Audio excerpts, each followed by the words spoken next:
سلامونه وخت مو په خیر د زیرو نیوز څلرویشت سپورټي خبرونو ته ښه راغلاست.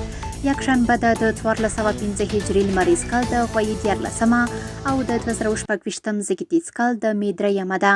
مننه چې له موږ سره یاست. زموږ پاڼې هرومرو خوښې کړئ. لومړی خبر ده چې بوست لوبډلې له خپل ټاکل شوي هدف نه دفاع وکړه.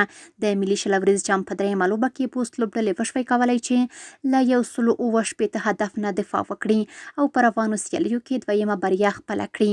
په دې سیالیو کې بوست لپاره نجیب الله زدران 1 منډې وکړي او امیر حمزه 2 ویکټې واخیستې. سبا دوشنبه په ملي شلوريز جام کې 2 په زړه پورې لوبې ترسره کیږي.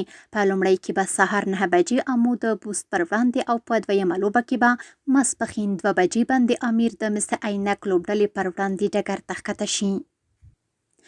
د بلخ ولایت د والیبال فدراسیون د استازولۍ لخوا د دې ولایت د دهدادي ولسوالۍ د کود او برق ښارګوټي کې د 15 ټیمونو ترمنځ د والیبال سیالۍ پیل شوې. د دې سیالیو په پرانیستونکې لوبه کې د چاربولک ځوانانو او هیواد ټیمونه یو د بل پر وړاندې ودرېدل چې په پای کې د چاربولک ټیم خپل سیال ته په 3-0 ماتې ورکړه او د لوبې ګټونکی شو. او د نړیوال سپورټ له ډګره وروستی خبر همدا چې چینی سوپر کینګز لوبډله په 4مې بریا سره 8م مقام ته پورته شوه.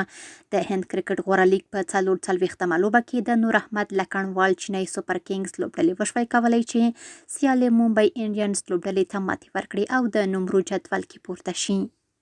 سپورټي خبرونه هم دومره و. په خپل رسنیو باندې فیسبوک، انسټاګرام، ایکس پخوانی ټویټر، یوټیوب او ټیک ټاک زموږ خبرونې خوښې او موږ تعقیب کړئ.